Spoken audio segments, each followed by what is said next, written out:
Muito boa noite, hoje é dia 21 de janeiro, eu sou Gabriel Santana Weiner e esse é o Andei Pensando, nosso ponto de partida para tentar entender um pouco melhor o que está acontecendo no Brasil e no mundo, com contexto, com análise e com a minha opinião. Hoje a gente vai falar mais uma vez das atualizações do escândalo do Banco Master, também vamos falar sobre feminicídio com um dado de segurança pública que a gente precisa refletir a respeito, e também dos recados no discurso do presidente americano Donald Trump em Davos.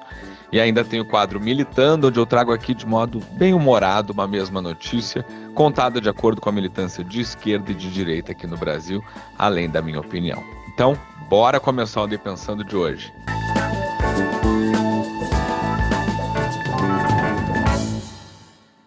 Em mais um desdobramento do escândalo do Banco Master, o Banco Central decretou nesta quarta-feira a liquidação extrajudicial do Will Bank, o banco digital do Grupo Master.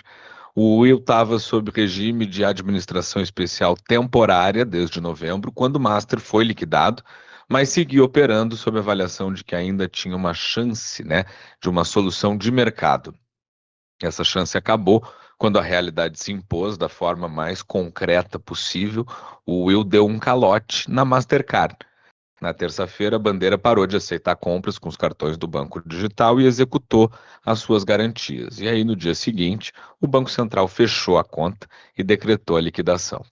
Com isso, cerca de 7 bilhões e meio de reais em depósitos devem ser absorvidos pelo Fundo Garantidor de Crédito. De novo, clientes e investidores agora não têm mais opção de escolha. É cadastro no aplicativo do FGC, espera na fila e aí torce para que o ressarcimento aconteça no prazo prometido, O dado mais revelador desse episódio talvez não esteja na decisão do Banco Central, mas no comportamento do mercado antes dela. Nas últimas semanas, assessores já orientavam seus clientes a resgatar CDBs do Will Bank, mesmo com deságio. Era uma conta fria, Perder um pouco agora ou ficar com o dinheiro parado sem juros, esperando o FGC, como aconteceu no caso Master. Muitos investidores preferiram ficar. Confiaram no limite de 250 mil reais por CPF, confiaram no seguro, confiaram no sistema. Hoje eles não têm mais escolha. O filme é o mesmo do Master, só que com um elenco um pouco diferente.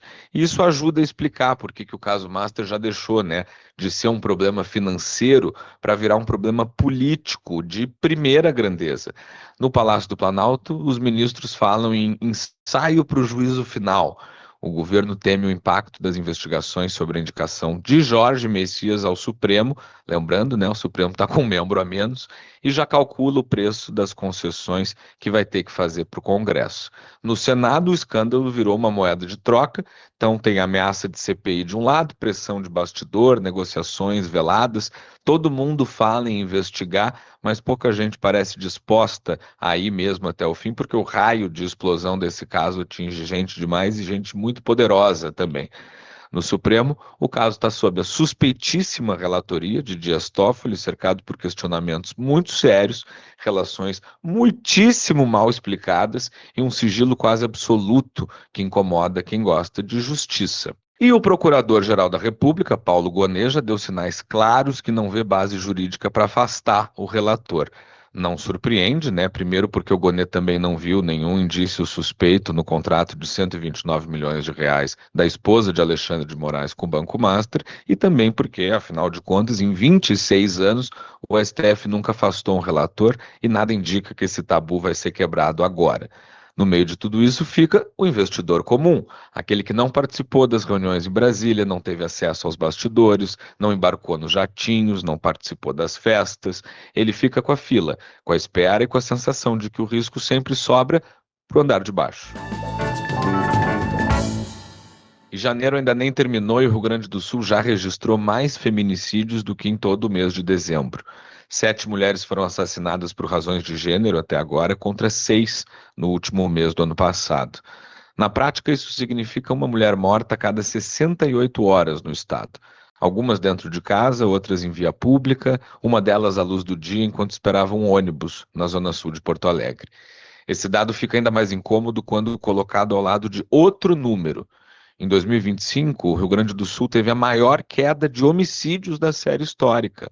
Os crimes violentos caíram Os assaltos caíram, os latrocínios caíram, mas os feminicídios subiram 10%.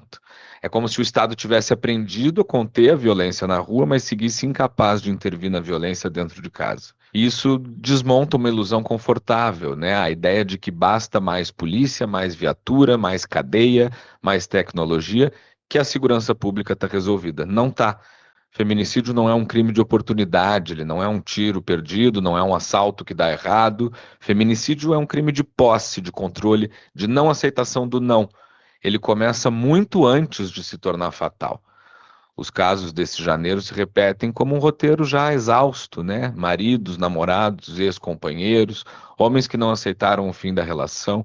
Em alguns casos tinha medida protetiva, em outros não. Em alguns teve denúncia, em outros nenhuma ocorrência policial, e mesmo assim o desfecho foi o mesmo, porque a violência de gênero não depende só da presença ou da ausência do Estado, mas de toda uma cultura, né, que relativiza o alerta até que ele vire uma estatística triste. Ninguém duvida de quem chega a uma delegacia para denunciar um assalto, mas quando a denúncia é de assédio, de ameaça, de abuso, de violência doméstica, a desconfiança ainda é regra. O ciúme vira prova de amor, a ameaça vira um exagero retórico, a agressão vira briga de casal, e assim a linha vai sendo empurrada para frente até que não haja mais linha nenhuma para ser empurrada para frente.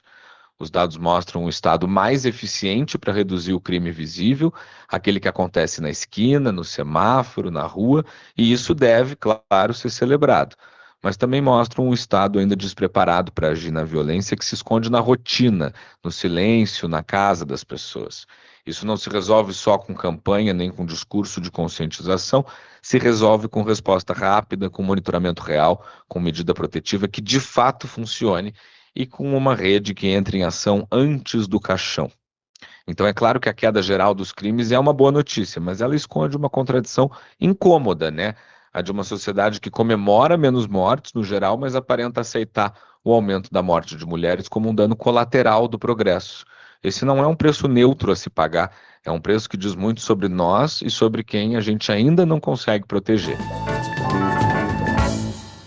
E no Fórum Econômico de Davos, o presidente dos Estados Unidos subiu ao palco com aquele tipo de discurso que não parece feito para convencer ninguém, mas para deixar todo mundo desconfortável.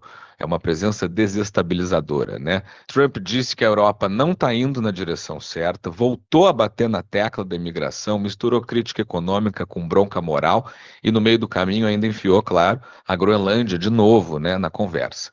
A tese é a mesma: os Estados Unidos seriam os únicos capazes de proteger a ilha. Olha como ele é do bem, como ele é generoso, como ele é galera. E, portanto, a ilha teria de entrar nesse pacote como se geopolítica fosse um contrato, né, de assistência técnica. Ele disse que não vai usar força, que não quer usar força, que não precisa usar força, mas na mesma frase já deixou claro o método, né? Se ele não tiver o acordo que ele quer, vai ter consequência, vai ter memória, vai ter pressão, e a OTAN que se organize para entender o recado. A Europa respondeu como quem entendeu que não era uma provocação retórica, e sim um teste de resistência. E aí, de óculos escuros, Macron falou em não ceder a bullying e não aceitar a lei do mais forte, e o clima no fórum virou esse. Um encontro que teoricamente é sobre economia global, mas que na prática virou vitrine de uma disputa de poder, sobretaxa, território e coerção disfarçada de negociação. E aí entra a parte mais constrangedora, pelo menos para a gente aqui. Enquanto Trump faz questão de ir até Davos para enquadrar aliados ao vivo, o Brasil aparece quase como figurante. A presença do governo foi enxuta, com a ministra Esther Dweck como única representante do primeiro escalão, numa ausência que chama atenção justamente nesse momento em que o mundo está rediscutindo, né, regras, blocos, segurança, cadeias de produção, posição estratégica, o comércio de modo geral. O governo defende a agenda de governo digital e participa de reuniões paralelas virtualmente, o que é legítimo ou seria legítimo se não fosse o valor gasto com viagens internacionais desde a posse, né? Mas, de toda forma, a foto política, a foto simbólica que fica, é de um país que não está sentado na mesa principal da diplomacia quando a mesa fica barulhenta. Então, no fim da voz, vira esse espelho meio desconfortável, né? De um lado tem o presidente Trump, tratando o território alheio como item de segurança nacional e segurança como pretexto para pressão internacional. Do outro lado, a gente tem a Europa tentando provar que ainda tem força para dizer não, e aqui a gente com a sensação de que o mundo está sendo reorganizado numa velocidade que não combina com quem prefere chegar depois, falar menos e aparecer menos. Não é uma tragédia em si, mas é aquela conformação, né, que dá um pouquinho de vergonha, como se a história estivesse passando em voz alta e a gente tivesse escolhido o modo silencioso.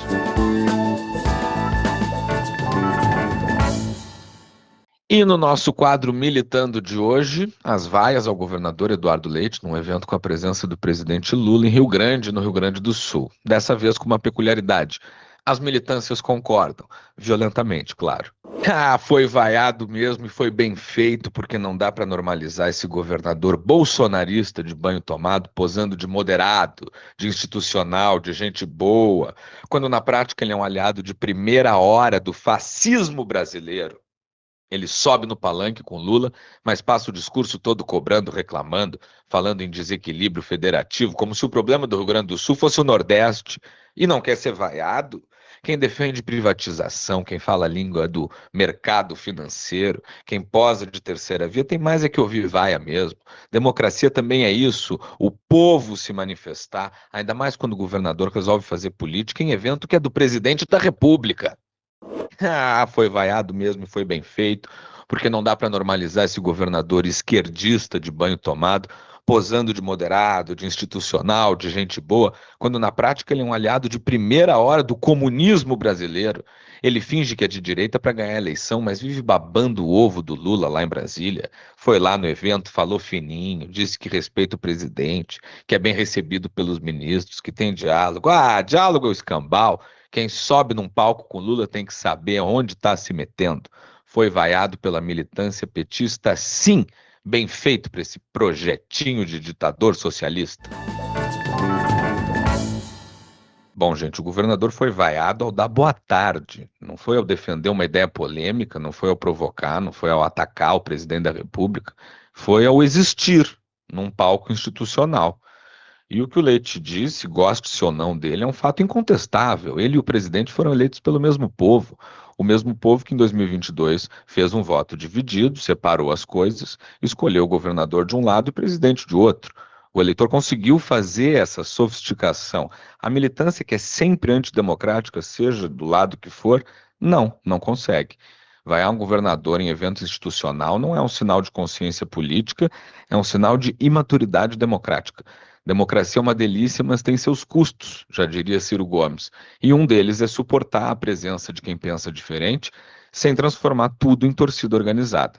Quando a esquerda e a direita se unem não para defender uma ideia, mas para hostilizar uma figura institucional de um governador de estado, o nome disso não é participação política, é só barulho mesmo. E com essa a gente encerra o Andei Pensando de hoje. Eu sou Gabriel Santana Weiner e foi um prazer fechar o dia com vocês. Além do Andei Pensando, eu também dou meus pitacos no timeline da Rádio Gaúcha e em outros espaços. Me segue lá no Instagram, @GabrielSWeiner, que na minha bio você descobre onde mais me encontrar. Uma boa noite para você e até amanhã.